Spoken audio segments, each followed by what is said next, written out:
And welcome back into the Blue Horseshoe Pod. Ryan Hickey and George Bremer here with you. Make sure you're downloading, subscribing, and liking the Blue Horseshoe Pod wherever you get your podcasts to hear more riveting conversations like the one we're about to have, George. Not to be cheesy, but I'm excited about this question. I think it's a fascinating one, and it's a good debate as well. So right now, the presumed front runner, let's say, or maybe the guy that's cherished the most by Colts fans for head coach next year, Jim Harbaugh, right now currently head coach of Michigan. Quarterback, I would say if you could give any Colts fans their pick of the litter towards a quarterback in the draft, I would say the majority would lean towards right now Alabama's Bryce Young.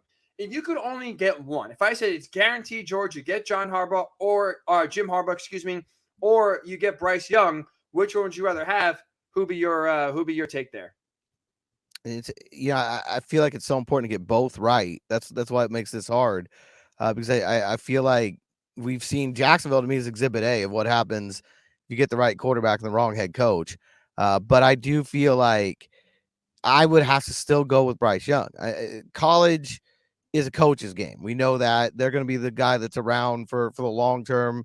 Your players are in and out, very quickly there, and so colleges are run by the head coach, and that's the most important thing probably on a college program. Here in the NFL, it's quarterbacks that you want to recruit free agents, you want to bring in whatever you want to do with your franchise. It's all around your quarterback. And I think ultimately, if you've got Bryce Young, it's easier to go out and recruit a good head coach to come here and coach him than it is if you end up with Jim Harbaugh to go and find him a quarterback of Bryce Young's caliber. So now, if you told me that you get Jim Harbaugh this year and Caleb Williams next year, I might change my answer.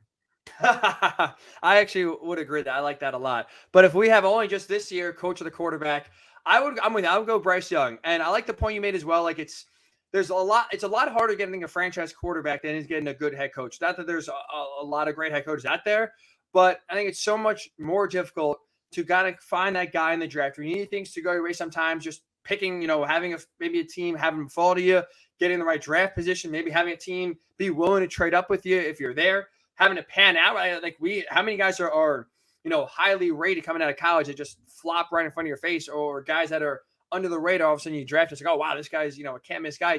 It's the quarterback. It's so fickle. It's so hard to actually find the guy that when you have it, it's like this is great. That's why everyone's always clamoring to get that top 10 guy. But even though everyone wants one, it's so hard to use. There's a handful of teams that actually have one. So I would agree. I think it's a lot harder to get a great a great quarterback than a great head coach. But also too, I think it's a lot easier for a team to overcome bad coaching than it would be to overcome bad quarterback play. Like you look around like the league, like I would even argue, Brandon, you look at go back to Monday night's game. Brandon Staley is not a head coach, but I think he's a great head coach. He gets a lot of, I think sometimes unnecessary flack for being aggressive. I do like his aggressiveness now. Sometimes it's a little over the top for sure, but just overall, like that team did not feel very sharp. Like that was a team playing for the playoffs, and for 3.5 quarters, you're kind of, hanging around the Colts that have shown you no reason, no signs of life, frankly. So, but you see Justin Herbert is good enough to where in the big moments this year, especially, he's been able to kind of overcome that and kind of bail the Chargers out, where you look at a team that we are very familiar with in the Titans. Look, Mike Vrabel's a great coach. I would argue top 5, top 3 coach right now in the NFL. He's done a great job. But this is a guy where you see the Titans always have a ceiling on that, in part because Ryan Tannehill's a quarterback, and you can only go so far when your guy is middle tier, like, I don't know, 15-ish, let's just say, give or take. Ryan Tannehill is in the league. So you see, even when you have a great head coach, it's still tough to get over the top. And outside of one player for 2010, they've not won a playoff game. It's hard to do so when you don't have that guy at quarterback, even though you have a great head coach. So I'd argue that you could definitely win more and overcome bad coaching a lot more than you could overcome having a great head coach, but having some bad quarterback play. That's interesting. You mentioned Brandon Staley. We didn't really talk about it Monday night. You should go back and check that podcast as well. Another After Dark, Blue Horseshoe After Dark. Probably the last one for a while. Dark. I mean, there'll be a Thursday night game next year, but I doubt there's very many more of those. So you want to go check that. That's a collector's item at this point. But you talk about Brandon Staley, probably the most aggressive guy in the NFL as far as going for it. When you see how conservative he was Monday night, what statement does that make about this Colts offense and how he feels? He kicked 2 field goals, George. 2 field goals, which I got to check. It probably doubles what they had coming into the game. You're right. This guy never settles for field goals. That also is just, that's the whole thing I would say. We can have a whole pod just that how damning right that his conservative nature was for the state of this team. But it also goes to show you, like, you could play it safe, you could play it close to the vest, you could even play games reckless. And it's like even so in Andrew Luck early on in Frank Reich's tenure, even some parts of Chuck Pagano's tenure, where it's like you can make bad decisions as a head coach, you can kind of get in the way. When you have that guy at quarterback, again, the eraser is a term I've been using a lot in this podcast to kind of call those franchise guys, because it's true. You could erase bad play in the defense, bad coaching as well, a bad decision, a bad break that goes your way. You will have guys that overcome that. We saw Andrew Luck. I mean, look at Andrew Luck's first year, his rookie year. That roster was god awful. He said, it doesn't matter. Put on my back. Go 11-5. Go to the playoffs first year. No big deal. Those guys are just so hard to get. If you get them, they could truly take your team a lot and take your franchise a lot further than have a great head coach but no quarterback. I mean, look at Sean McVay. I know the Rams have been banged up this year for sure, and it's not just quarterback. But, I mean, Sean McVay is, again, another guy that's a top 5 head coach. They just won a Super Bowl. And injuries for sure, but also, the quarterback play has not been great. Matthew Stafford's banged up. And you see they can't, win many games. Baker Mayfield's having a little bit of life, but it's like this team is picking the top 5, or their draft pick is in the top 5. It's going to go to Detroit. But that's another guy that can't overcome bad quarterback play, even for a guy that's as great as Sean McVay. I tell you, Kyle Shanahan might be the one guy you can make a case for. What he's done out there in San Francisco, and now Brock Purdy is out there winning games with him.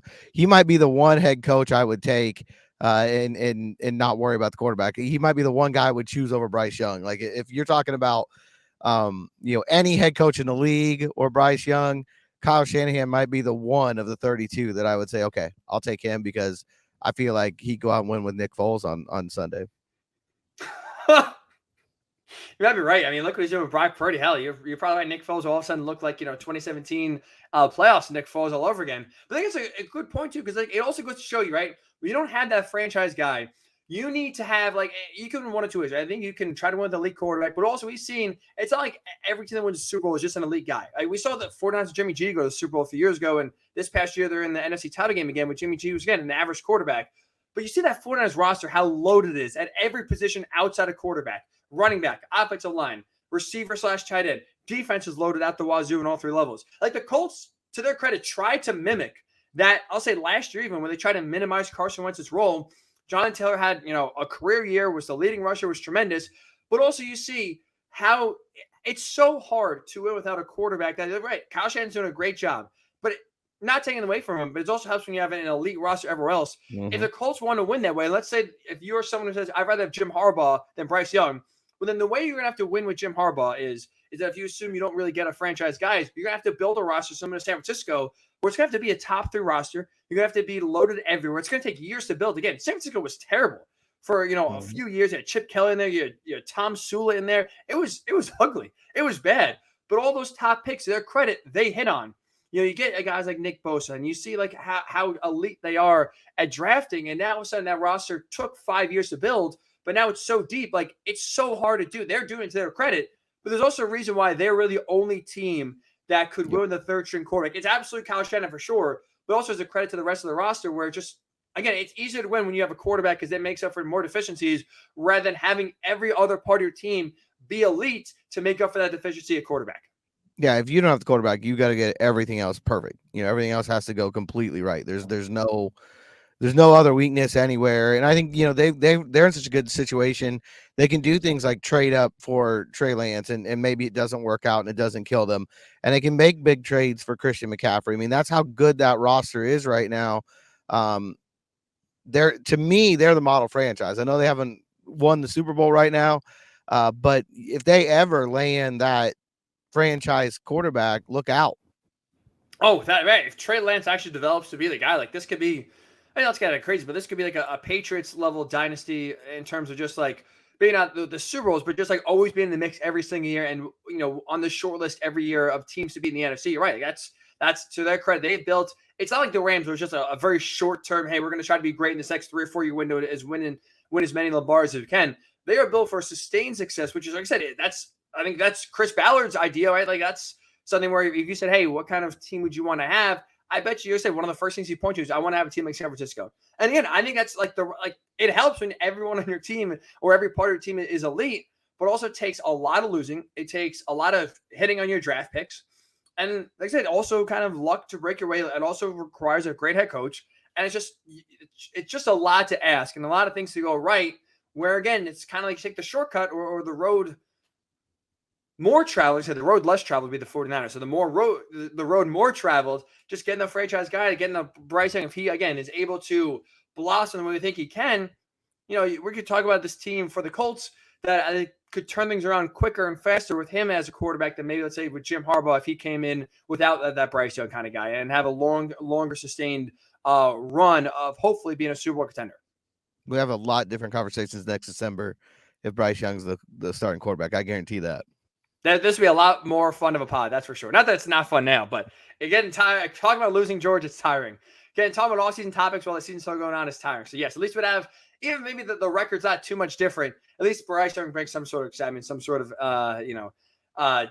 positive energy that right now the Colts hoping to get, but right now obviously do not have. So, right now, if you're a listener, we'd love to hear your thoughts. You could tweet us at GM Bremer or tweet me at Ryan_Hickey #3, or hey, leave a review and in the comment section maybe answer our question. Who would you rather have? If you could have only one, Jim Harbaugh, the head coach, Bryce Young, the quarterback, what would your answer be? Love to hear your thoughts and kind of your analysis on that. When we do return in to wrap up the Blue Horseshoe podcast, Jim Irsay is doing something nice for the fans, where he's flying them out on his private jet. So if you want to do your own video, I'm sure this is the time to do it, by the way, George. That's what I would do. My first question is, I'll already blow through the segment. I'll say this. If I could have one question for Jim Irsay, can I do another plane video, the one you do? Please get the engines blaring and stuff like that. But you get a ride on his private jet to New York City, have a New Year's Eve party, go to the Giants game the next day.